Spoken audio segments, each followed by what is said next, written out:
Hi, hello, welcome. Vertex of Abundance. My name is Serene Priestess of Flosi. I'll be your oracle today. I was sent to deliver the findings for the transiting moon into Taurus. We have during Gemini season a Taurus.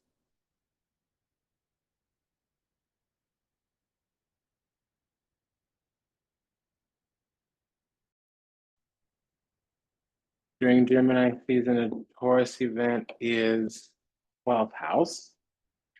And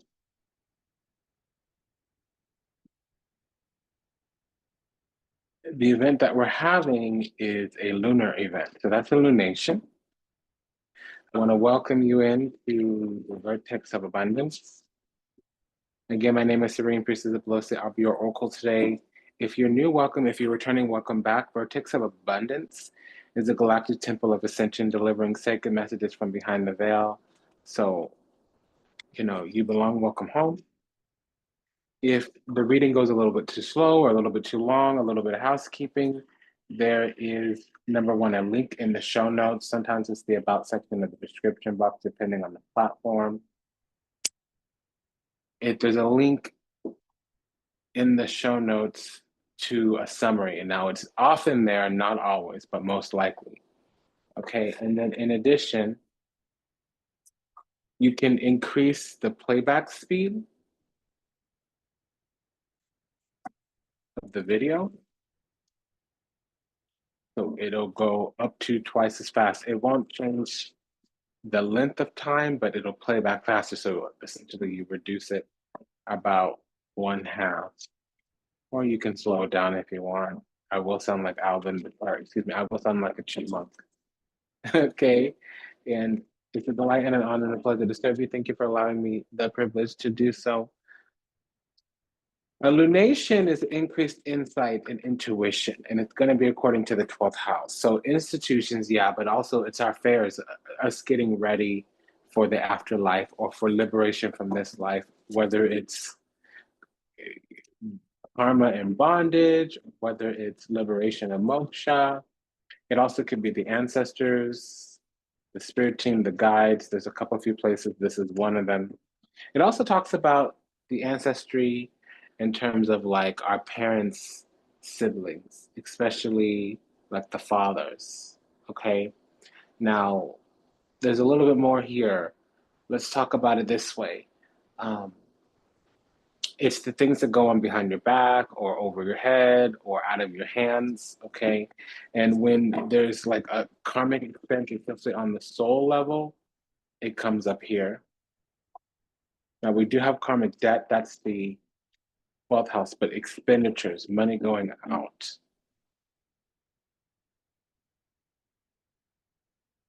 That's this 12th house here. And again, it's also our connection to the divine. So wherever we go when we dream, that's the 12th house as well.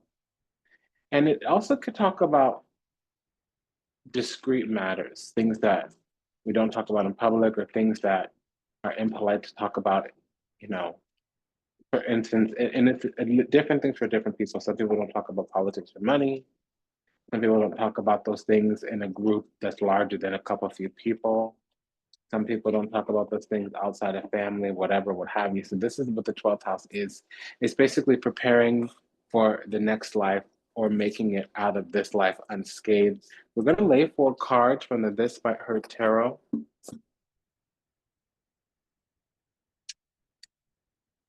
That would be the overall energy of this reading here as we're gathered here today, the daily tarot buffet.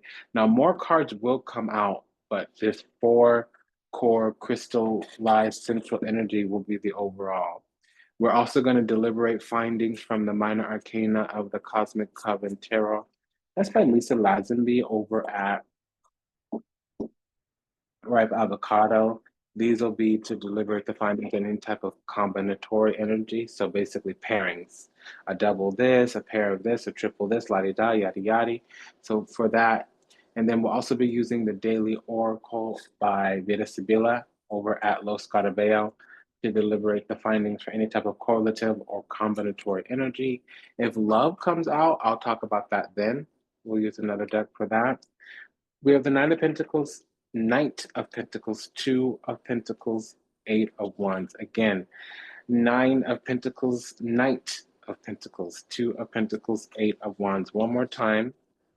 Nine of Pentacles, Knight of Pentacles, Two of Pentacles, Eight of Wands. That's the core crystallized central energy as we're gathered here today. Now, as I said, we'll lay more cards. Those will clarify, modify the meaning. Okay. Nine of Pentacles is self-worth and value, high worth, high value, high deservedness. We also can be somewhat blessed, chosen, favored, anointed. It's some abstract version of that because, Midas touch a little bit. Whatever we touch kind of turns to gold or prospers, or it's fecundity and fertility. So basically, we've built ourselves up from the inside out, or we sowed and now we're reaping, or we invested and now we're yielding. Does that make sense? Something's paying off there, or we have the potentiality for paying off. It's a full completion. It's a full wholeness, not completion. And then Knight of Pentacles, that's the late arrival. It can be something going on for a long time or something that's coming at us very slowly. But essentially, this is the bootstraps kind of energy. It starts with very little, but has a lot at the end. I always hear, once a job is once begun, never leave it till it's done. Be the job, great or small, do it well and not at all. Youth is wasted on the young. I hear that often with that card. And then we have the Two of Pentacles. So this is the intercession card. There's a couple cards like this. The other one would be the Five of Swords, which is the intervention card. So the intercession card can be praying for another person or going before or in front of or handling something on another person's behalf, but this is also the juggling, the attending to. This is the administration also. It can also just be simple things like handwriting or responding, reacting, navigating, negotiating, remaining present, and participating. But it could be switching or swapping as well. In the Eight of Wands is a vectoring card. Typically, it means things are becoming swift or speeding up. It's time. It's a trigger event. So Knight of Pentacles, Nine of Pentacles, we're wanting wholeness here. Knight of Pentacles, Two of Pentacles, we actually in the past already attended to something and it's beginning to percolate, matriculate. Finally, we're getting somewhere. Finally, things are moving.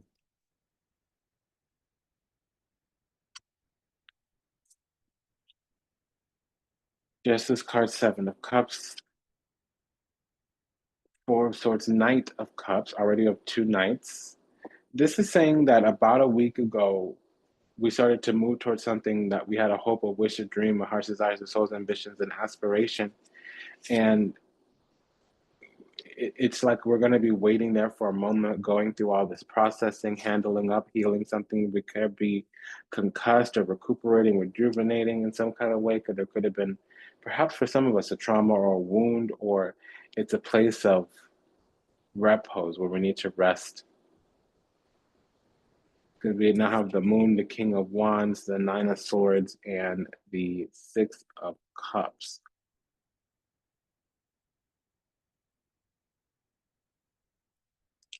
So we have a pair of nines already, a pair of knights already.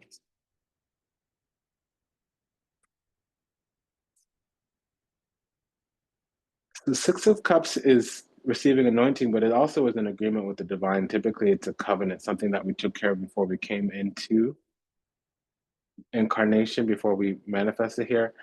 Also, it can also have to deal with either that direct source, God, creator, energy, whatever resonates, or it could be with another being. Typically, those are like soul group. But the Six of Cups is an agreement. It also talks about a time when we were innocent and pure, whether it was in heaven as part of the divine, or if it was in early childhood, place of origin, alma mater. This is saying that for the last few weeks, something's been building up in the background that was rather prickly or distressing or blocking. Also, if there is any energy, entity, ideology here that's opposing or opposition, adversarial, other than us, like an enemy, for instance, if they're doing anything, intentions, orchestrations, machinations, whatever, what have you, it's backfiring. Nine of Swords, it's a backfire because we're also under protection, long-term heavy protection. Knight of Cups is the order of the cherubim. With the Eight of Wands, Six of Cups, whatever energy comes our way gets transmuted, and it gets actually the equivalent gets put into our celestial endowment, Six of Cups, to be yielded later. So if somebody attacks us, our blessings won't just be what our blessings are, they'll be twice, thrice, 10 times as much.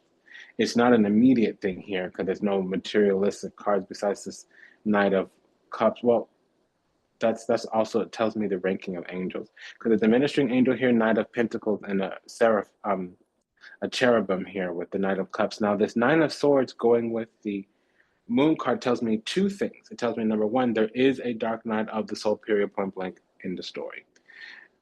It gets compounded here with some other cards, but the second thing that it would say is there's a timing indicator that's most particular with these two specific cards, Moon card and the Knight of Swords. So since we're walking up to the new moon, it would mean at the full moon, something happened. Something came to bear, something came to a precipice, or an intention was set. For that, you'd look for the Mercury. That's the Eight of Wands here. An intention got set for energy to speed up or something like that. Whatever it is, it's vectoring. King of Wands, Eight of Wands, King wanting, Eight of Wands expansion. So something's expanding here, and it's been happening like that for almost 2 weeks, and it's going to continue on for a week or two after the new moon. So if there is an opposing side, they're going to have to confront what's alive in the depths of their soul. Moon card Justice, that's psychic investigator. So the things that go bump in the night, things that happen behind the scenes, things that go down with nobody else knowing about, is going to come back in integrity. Whether it's a person self-confessing on themselves, having these spontaneous fits of hysteria or mania, wanting to come clean, anything like that, or the exact weight of what they did, how they did the things that they didn't consider when they did the thing, they did the dirty, la-di-da, yada-yada, all those things come back. It's a boomerang, but in the most negative of ways. Nine of Swords. This, in the way these come, I would say other things for the Nine of Swords if it wasn't right next to the moon, because normally it means guilt, shame, remorse, being plagued, being haunted, a distressing situation, a cycle, a really darned cycle, a blasted cycle that's coming to fruition, completion. Page of Wands, Chariot, Queen of Wands, Three of Pentacles. So firstly, we have the King and Queen of Wands. So with the Moon card, that could be a witch and a warlock. Normally I'd say other things, but is it the Three of Pentacles? Yes, we have the Three of Pentacles here too. So that's an altar. With the Seven of Cups, it's definitely altar and spell work. It's some type of projection. Seven of Cups, Eight of Wands, some type of projection, brujeria, santeria. Nine of Swords is backfiring, but somebody here feels entitled to do the la-di-da and the yada-yada. It's not working. I don't know what that's about. Let's check really quickly into this King of Wands, Queen of Wands, and we'll know more. Yeah, Eight of Swords. So some kind of binding, it didn't work. It can also be that somebody here has to yield to restrictions, regulations, rules. They may be getting wrangled down or restrained in some kind of way, shape, form, or another. There could be sorcery involved with this Queen of Pentacles. Somebody here wanted somebody else to yield to their authority, and they used some kind of flame to do it. So they might have had power from the source. That's the difference between the Queen of Wands and Pentacles in terms of witchcraft. We are the source. They wanted to bind themselves to us for their manifestations, orchestrations.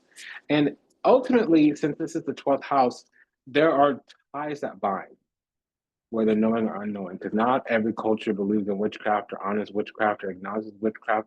Another way to see that is it doesn't always have to be abracadabra, hocus pocus, somebody at an altar lighting candles and chanting.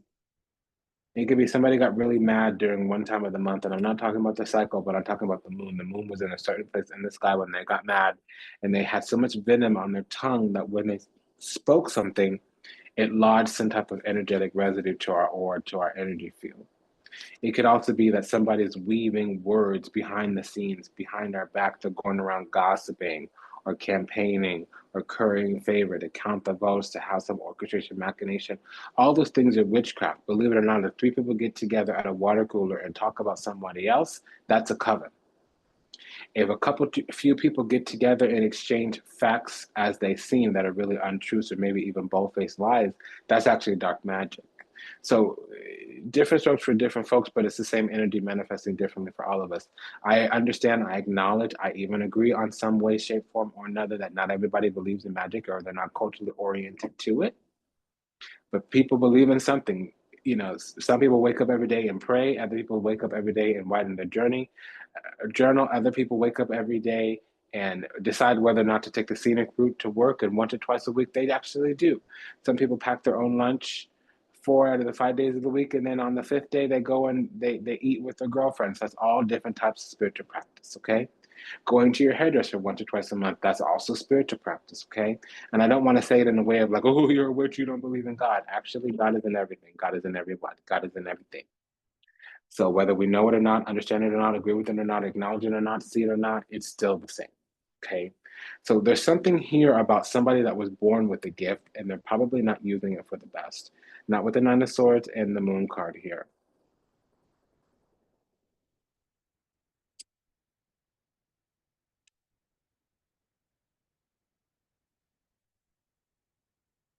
Because there's some ego.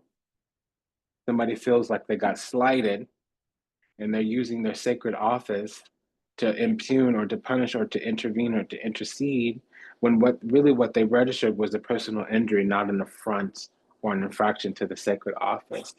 Not every time do you need to retaliate when you have a personal injury. Really, actually, you need to self-reflect and have self-awareness.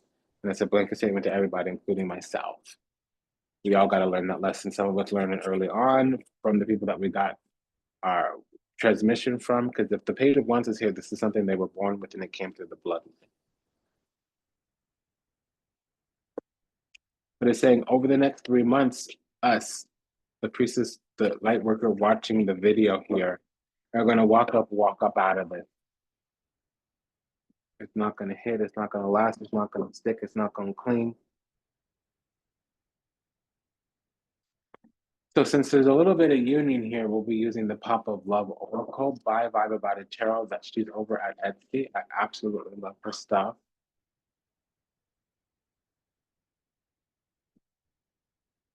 What I'm getting is somebody wants us. It's not always that they want to be with us. Oftentimes it is, and it's never something logical, actual, factual, rational. It's never even something that we can easily discern.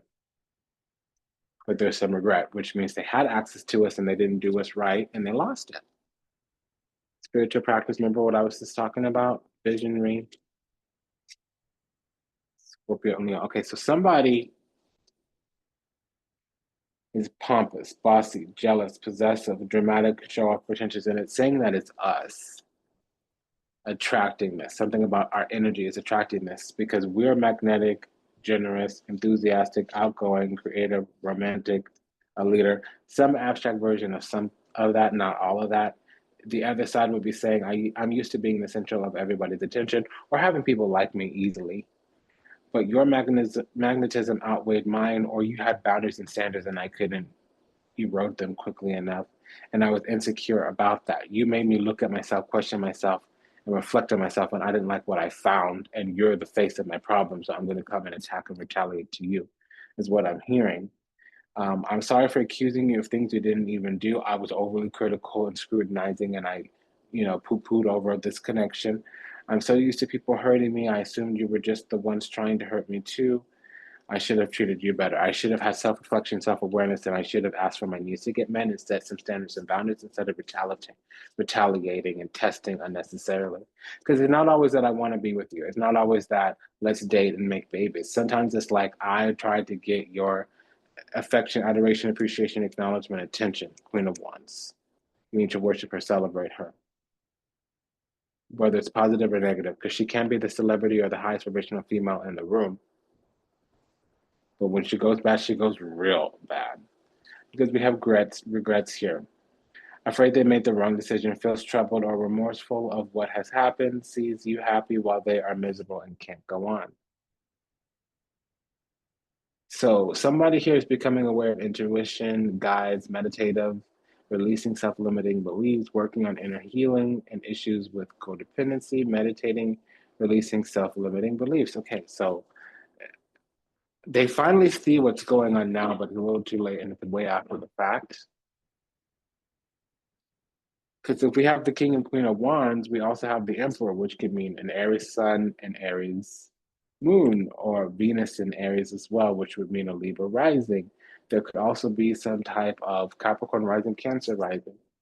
And then we have the Chariot card and the Cancer card, which is the King of Cups here. King of Cups, Chariot means Sun in Cancer or some type of Libra rising. So we have the Emperor, Fool, King of Cups, Hangman, Eight of Cups, Page of Pentacles. We're being prepared for some material blessing. We're ready to go move forward. We have something that we want to put our energy into, throw our hat in the ring in some kind of way, shape, form, or another. What's required here, or what the challenge would be, is that, well, frankly, we're going to move on, move forward. We're wanting to detach. We're wanting to withdraw here. King of Cups, Eight of Cups. And that's going to be about breaking out, breaking free. There's some other energy here, though, that is self-governing, self-mastery, or they want to impose some type of control. They're ruling actually from behind the scenes. Emperor, Hangman. This energy, however, is trying to barter because they want to be recognized, they want to be seen, or they want something that they've set up to get juice and to take effect. But really, if they are the way that they are, and if they are the baddie or the thought or the this or the that, somebody's going to recognize it. If we're not the one to recognize it, that means they're focusing and they're attaching to us. You could be the ripest, juiciest peach in the bunch, and still somebody's going to be allergic to peaches. You could be a blue ribbon winning peach pie, and the person you're trying to give your slice of pie to could be allergic. So somebody is taking it to heart that they're not able to make it through our barriers, to make it through our standards, to make it through our boundaries, and they feel some kind of way about it. That's what I'm getting. Now, to say it differently, we're breaking out, breaking free, because we're moving on, moving forward. We're detaching from things that weren't giving yield, giving purchase.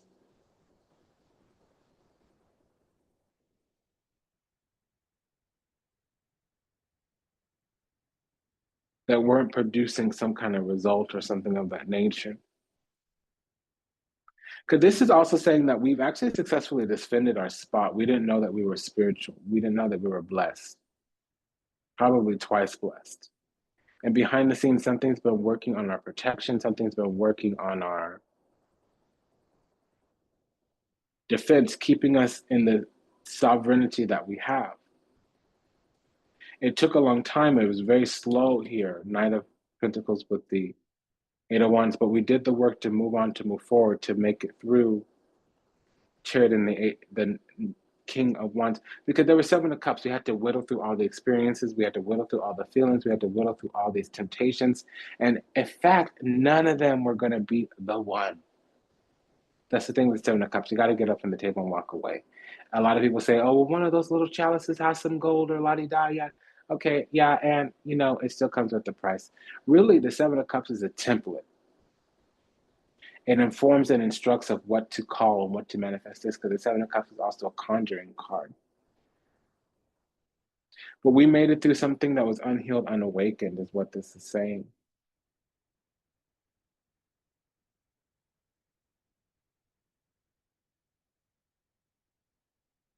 Page of Wands in the Justice card is some kind of Libra rising.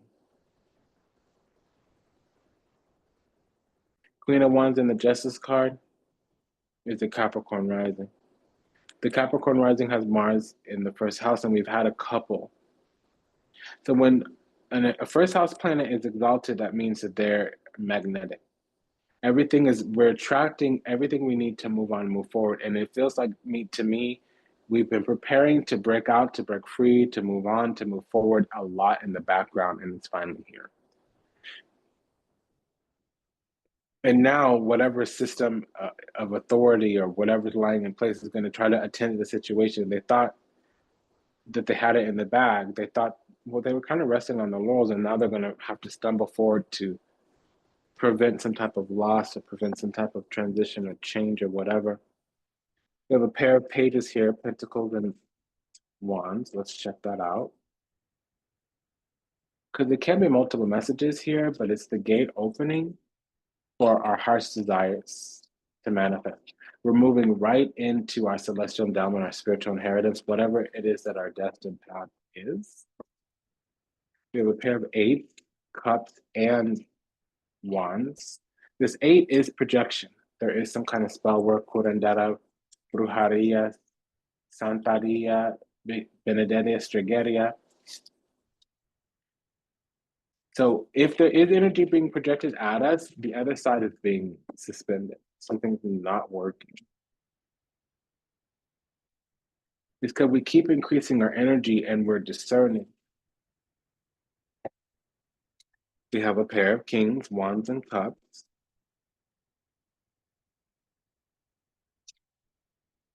Yeah, so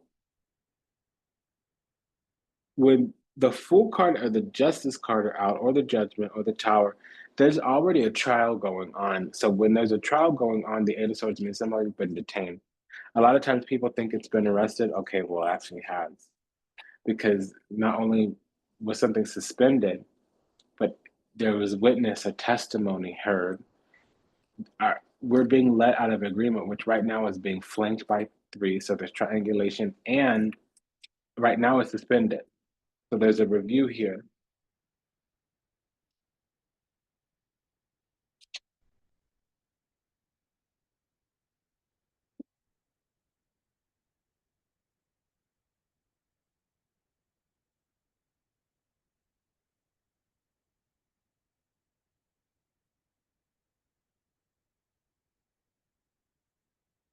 We're looking at this double 9. Yeah, we cancel something out, but something in the past wouldn't have minded if we were canceled or deleted. It was of an opposing mind, and they wanted to work with our energy. If they didn't work with our energy, they wanted to destroy it.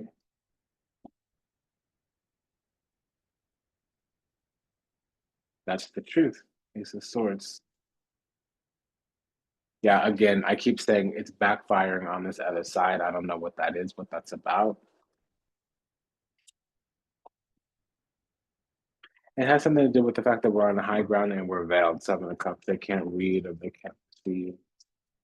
They can't make it through the veil of illusion.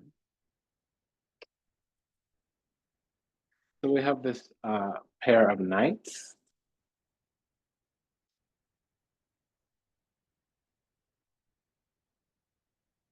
And then the knight came back. So Knight of Wands is something coming to our defense or it's a return. Again, we have a triple Mars energy here, a double 7 energy here, and again, another word to backfire. They would like access to our spiritual inheritance, our celestial endowment. They feel like if they stay attached to us in some kind of way. So part of this liberation and moksha is about we can't take everybody with us where we're going. Ingeling, paradiso. Some people are going to have to be left behind to learn the karmic lessons. This is about us withdrawing and detaching. It's the thing to do. It would have been hard for us because, we love really hard. I want to know what this justice and the Fool card are talking about. Since we were inexperienced, we had the doctrine of innocence on our side. And so the universe is going to spend time preparing us and educating us, and it's going to spend time killing the luck of the other side, whatever that is. Their luck is disappearing. Nine of Pentacles and the Three of Pentacles, please. Yeah, this has been going on for so long that it's time for something to hit. Because we're just dealing with the problem. We don't necessarily know what's going on. Those 2 cards tell me that. And there's a racket. Something's going on in broad daylight right in front of our eyes.